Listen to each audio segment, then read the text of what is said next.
What's up everyone? Welcome to another video.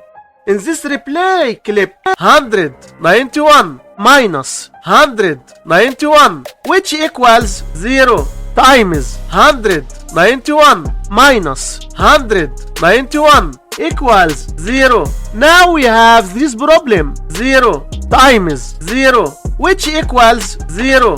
But this answer is not correct, because according to the order of operations, we must do the multiplication and division, then do adding and subtraction. So first we do this multiplication, then this subtraction, and at last this subtraction. So we have first this multiplication, 191 times 191 equals 36,481. So we have 191 minus 36,481 minus 191, and we have two subtractions. According to the order of operations, we do this subtraction, then this subtraction. So 191 minus 36,481,